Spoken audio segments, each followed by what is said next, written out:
नमस्कार प्यारे मित्रों। आज आपको मैं झारखंड टेट के बारे में संपूर्ण जानकारी बताने आया हूँ।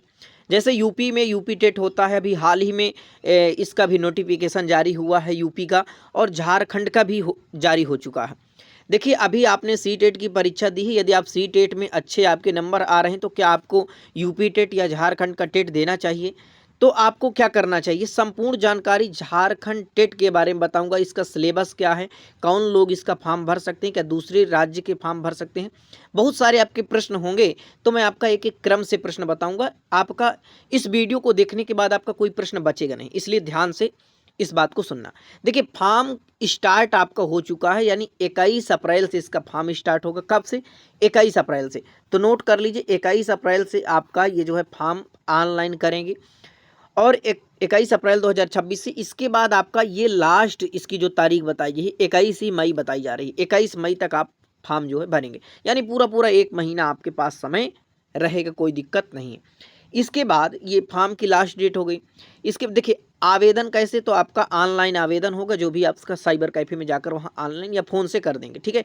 परीक्षा आपको झारखंड में ही देना होगा, और आपका OMR सीट पर आपकी जो है परीक्षा होगी, ठीक है। अब इसका फॉर्म कौन भर सकते हैं झारखंड का, किन के पास क्या योग्यता होनी चाहिए? देखिए, अगर देखिए झारखंड का जो टेट है, दो दो तरीके से आपका टेट होगा। इस बात को पहले ध्यान से समझ। एक प्राथमिक का, तो प्राथमिक कक्षा 1 से 5 का होता है, ये आप सब जानते हैं। उच्च प्राथमिक यानी कक्षा 6 से 8 तक का।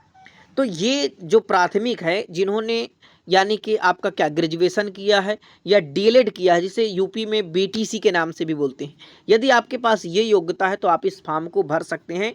और यदि आपके पास यही योग्यता है तो आप इसमें भी भर सकते हैं। लेकिन जो बीएड वाले हैं वो केवल इसमें उच्च प्राथमिक यानी कक्षा 6 से 8 वाले में भर पाएंगे। इनके पास जो यानी 6 से 8 में भरेंगे, इनके पास क्या योग्यता होनी चाहिए? तो इनके पास देखिए ग्रेजुएशन होना चाहिए, या आपने बीएड किया है, तो आप इस फॉर्म को भर सकते हैं, ठीक है। इस फॉर्म को आप भर सकते हैं, बीएड वाले यानी बीएससी बीएड किए हुए हैं तो भी आप इस फॉर्म को भर सकते हैं। बीएलएड किए हुए हैं तो इस फॉर्म को भर सकते हैं, ठीक है। क्योंकि ये आपका डीएलएड बीटीसी सब इसमें मान्य होता है, क्योंकि जो बीटीसी करते हैं वो प्राथमिक में भी और उच्च प्राथमिक में दोनों में भर सकते हैं, और बीएड वाले केवल इसमें भर सकते हैं, ठीक है। इसको हटा दिया गया। अब आगे जानेंगे। देखिए, समय यानी एग्जाम पैटर्न की बात करें तो देखिए, इसमें यानी प्राथमिक में मैं आपको बताऊं, ध्यान से सुनना इस बात को। इसमें आपके 150 क्वेश्चन पूछे जाएंगे, वही आप जो सी टेट का सिलेबस रहा है, और आपने यूपी का यूपी टेट का सिलेबस है उसी प्रकार से है। थोड़ा इसमें बदलाव क्या हुआ है, कंप्यूटर जोड़ा गया है, उसका भी मैं सिलेबस आपको बता रहा हूँ, कैसे सब चीज़ बता रहा हूँ, ध्यान से सुनना। तो देखिए, इसमें 150 क्वेश्चन पूछे जाएंगे। कितने? 150। इसमें समय जो दिया जाएगा वो यानी 2.5 घंटा इसमें समय मिलेगा, ठीक है। कितना मिलेगा? 2.5 घंटा आपको इसमें समय दिया जाएगा। समय भी काफ़ी है। तो यहाँ पर आप देख सकते हैं कि प्रथम पेपर जो आपका है 2 घंटा 30 मिनट आपका समय दिया जा रहा है, और इसमें यानी सेकेंड पेपर इसमें भी आपका 150 क्वेश्चन पूछे जाएंगे, इसमें भी, ठीक है। इसमें कोई निगेटिव मार्किंग नहीं है, ठीक है। अब यहाँ पर जो दृष्टिबाधित छात्र हैं, ठीक है, उनके लिए क्या बताया जा रहा है कि भाई उनको 30 मिनट अतिरिक्त समय दिया जाएगा, यानी कि कह लें कि 3 घंटा उनको समय दिया जाएगा। ये बात भी आप अन्य राज्य के बिल्कुल इसमें फॉर्म भर पाएंगे जो 21 साल के हो गए हैं। अब 21 साल से भाई जो जिसने स्नातक किया होगा और बीएड या बीटीसी किया होगा तो 21 साल का तो पूरे ही हो गए हैं, तो आप फॉर्म भर सकते हैं। इसमें कोई जो है दिक्कत वाली बात नहीं है।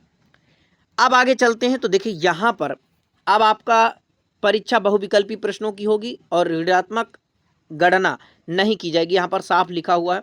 कक्षा 1 से 5 के लिए पात्रता परीक्षा का जो स्वरूप है इस प्रकार से होगा। देखिए, क्या क्या पूछा जाएगा।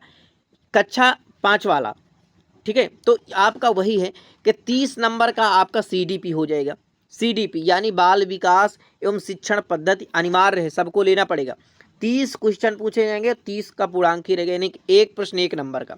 इसके बाद आपका इसमें से हिंदी, संस्कृत, उर्दू, अंग्रेजी, इनमें से कोई एक भाषा आप जो चुनेंगे उस भाषा के 30 प्रश्न पूछे जाएंगे। जो भी आप हिंदी से अगर चुनेंगे तो हिंदी से 30, संस्कृत चुनेंगे तो संस्कृत से। आगे चलेंगे तो देखिए, ये जो आपका है आपका जन झारखंड के, तो नियमावली के अनुसार अनुसूची 1 में उल्लिखित क्षेत्रीय जनजाति भाषाओं में से कोई एक भाषा चुनना होगा।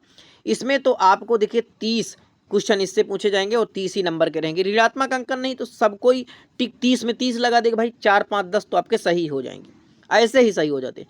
अब यहाँ गणित पूछा जाएगा तो गणित में 30 क्वेश्चन पूछे जाएंगे, 30 नंबर। पर्यावरण अध्ययन 30 नंबर, ये आपका यूपी टेट का सिलेबस इसी प्रकार 150 क्वेश्चन और 150 नंबर। ठीक है, अब यहाँ पर देखिए सारी चीज़ें हट गई। अब यहाँ पर देखिए कक्षा 6 से 8 का भी देख लीजिए, यही आपका बाल विकास 30 नंबर का रहेगा। इसमें देखिए चेंज है तो ध्यान से समझना, इसमें जो भाषा आप चुनेंगे हिंदी, संस्कृत, उर्दू, अंग्रेजी, इनमें से कोई अन्य भाषा भी आप चुनते हैं, 30 क्वेश्चन 30 नंबर का। आगे चलते हैं तो देखिए इसी प्रकार से आपको यहाँ भी क्षेत्रीय भाषा कोई एक चुनना पड़ेगा, 30 नंबर का होगा। अब इसके बाद जो वैकल्पिक है, यहाँ पर देखिए जो साइंस साइड से पढ़े होंगे यानी गणित विज्ञान जो लिए होंगे उनका तो भाई 50 नंबर पूछा जाएगा। हमारे यूपी में क्या होता है कि यूपी में 60 नंबर का पूछा जाता है, लेकिन यहाँ जो है झारखंड में एक बदलाव अभी आया कि अब आपका कंप्यूटर की समान जानकारी, बिल्कुल समान चीज़ें क्या है, माउस क्या है, कंप्यूटर का परिचय क्या है, मैं अभी सिलेबस भी दिखाऊंगा तो आप बहुत आसानी से। इसके बाद 10 नंबर का यहाँ से आपका प्रश्न पूछा जाएगा और 10 ही नंबर आपको मिलेगा। और जो सामाजिक के लिए होंगे, जो गणित वाले हैं तो यहाँ का आप करेंगे, और जो सामाजिक यानी आर्ट साइड से पढ़े होंगे जैसे हम लोग हैं तो सामाजिक विज्ञान शिक्षक, यहाँ पर आपको समाज अध्ययन से संबंधित प्रश्न यानी 50 प्रश्न आपसे पूछे जाएंगे और 10 नंबर की कंप्यूटर। देखिए जब मैं बीए कर रहा था उस समय बहुत लोग कर रहे थे बीए करने से क्या होगा, आप कुछ भी पढ़िए, बेहतर तरीके से पढ़िए, अपने पूरे जुनून से पढ़िए, आप ज़रूर सफल होंगे, इसमें कोई ऐसी बात नहीं है। तो आपके 150 क्वेश्चन इसमें भी हो जाएंगे। ठीक है, बहुत ध्यान तरीके से आप समझिए, अच्छे से आप जो भी सिलेबस है उसे नोट करिए और अपने सामने लगाइए, पढ़िए, बिल्कुल आपका कोई भी एग्जाम निकल जाएगा, बिल्कुल मत घबराइए, चाहे आप जो भी काम कर रहे हों। अब देखिए एक चीज़ ये जान लीजिए कि पास होने के लिए आपको कितने नंबर लाना पड़ेगा। तो ये चीज़ जो है, पास होने के लिए आपको नंबर जो लाना पड़ेगा, यानी कि जैसे सी-टेट में था वही आप 90 नंबर यानी अरे भाई क्यों भाग रहे हो, 60% अंक यानी जो समान वर्ग हैं, आर्थिक रूप से कमज़ोर हैं, ईडब्ल्यूएस वाले, ठीक है, इनको वही आपका 90 नंबर लाना होगा। अब यहाँ पिछड़ा वर्ग 2 यहाँ 55 यानी कि आपको 82 अंक जो है लाना पड़ेगा। तो ये इस प्रकार का है, जैसे सी-टेट का था उसी प्रकार से इनको 52% अंक लाना, अनुसूचित जाति, अनुसूचित जनजाति, विशेष रूप से कमजोर, ये सब इस प्रकार की जानकारी है। अब देखिए फीस क्या लगेगी, तो देखिए यहाँ पर मैं आपको चलिए यहीं लिख देता हूँ, तो आपको थोड़ा मैं इसे सफ़ेद करके, हाँ देखिए यहाँ पर आप लिख देता हूँ, तो ध्यान से समझ लीजिए। यदि आप जनरल में आते हैं तो मैं यहाँ पर जी बना देता हूँ, या ओबीसी में आते हैं ओ बना देता हूँ, ईडब्ल्यूएस में आते हैं तो ई बना देता हूँ। यदि आप इन कैटेगरी में से आते हैं तो आपको यदि एक पेपर का भरेंगे प्राथमिक का तो आपको 1300 रुपये लगेंगे। कितने भाई? 1300 रुपये लगेंगे। और यदि आप दोनों भरते हैं यानी प्राथमिक में भी आपने बीटीसी किया है और ग्रेजुएशन किया, दोनों में भरेंगे तो आपको 1500 रुपये लगेगा। बिल्कुल कन्फ्यूजन आपका दूर हुआ, 1500 रुपये लगे। एक भरेंगे तो आपको 1300 और दूसरा भी भरेंगे तो आपका 1500 हो जाएगा, यानी कि आपको एक तरह से बचत तो है। इसके बाद SC ST में जो आते हैं, SC लिख देता हूँ और यहाँ पर ST लिख देता हूँ। ठीक है, तो ये जो कैटेगरी के हैं या PWD हैं, दृष्टिबाधित, इनको जो है यदि एक भरेंगे तो भैया आपको 700 रुपये लगेंगे, और यदि आप दो भरते हैं तो आपको 800 रुपये लगते हैं। कितना? 800 रुपये लगते हैं। तो ये आपको आपका जो है फीस लगेगा, जैसे आप इसमें रजिस्ट्रेशन करेंगे। झारखंड शिक्षक पात्रता परीक्षा 2026 का ये जो आपका देखिए देख सकते हैं, भाषा 2 यानी जनजाति भाषा, तो इसमें जो आपका इसका सिलेबस है ये भी आप देख सकते हैं, ये आपका सिलेबस है। ये मैं एक अलग से सिलेबस की वीडियो बनाऊंगा, लेकिन जो भी आपका है सिलेबस मैं आपको पूरा दिखा देता हूँ। ये आप देख सकते हैं, जो भी आप चुनेंगे, जो भाषा चुनेंगे उसी भाषा का आपको ये सिलेबस दिया है।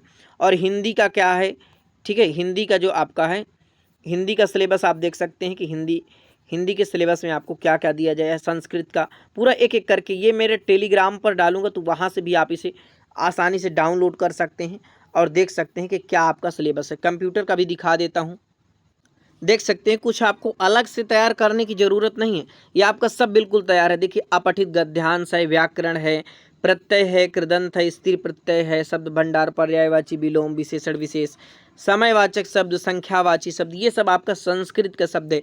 रामायण, महाभारत, श्रीमद् भगवद गीता, कादम्बरी, मेघदूत, अभिज्ञान, शाकुंतलम का इनका सामान्य परिचय लगा हुआ, सब बहुत आसान से जो आप पढ़े हुए हैं, ठीक है, ये आप जो है सिलेबस पूरा आपका पढ़ा हुआ है, तो इसमें आपको कुछ ज़्यादा पढ़ने की ज़रूरत नहीं, सब आप आसानी से इन प्रश्नों को कर पाएंगे। ठीक है, यहाँ पर देखिए हिंदी का सिलेबस है आपका, किसका हिंदी का सिलेबस है। और देख सकते हैं अंतिम में यहाँ पर कंप्यूटर का भी सिलेबस दिया है, कंप्यूटर का परिचय, कार्य प्रणाली, इसकी पीढ़ियाँ, ये सब बहुत आसान सा सिलेबस है, तो आसानी से आप इसे फॉर्म भर सकते हैं। और ज़रूर आपको परीक्षाएं देना चाहिए यदि आप शिक्षक भर्ती की तैयारी करते हैं, ताकि आपको नई नई सीख मिले, नए प्रश्न मिले और आपको सीखने को मिले। ठीक है, पैसा तो ज़रूर एक मोटी रकम की फ़ीस लग रही है, और जो स्टूडेंट लाइफ में है तो देखिए बहुत सारा पैसा तो आपको लगता ही है। तो ये आपको जो है, यदि आपके पास पैसे हैं तो इसको फॉर्म भरिए, ज़रूर भरिए। और यदि आपका सी-टेट है तो आपको कोई दिक्कत नहीं कि झारखंड में भी सी-टेट आपका ले लेते हैं। ठीक है, बहुत बहुत धन्यवाद। नमः संस्कृताय। जो भी आपके मित्र हों उनके पास भी ये जानकारी पहुँचाइए, उनको भी बताइए कि भाई आपको झारखंड में जो है जे-टेट हो रहा है उसको फॉर्म भरना चाहिए। बहुत बहुत धन्यवाद। नमः संस्कृताय।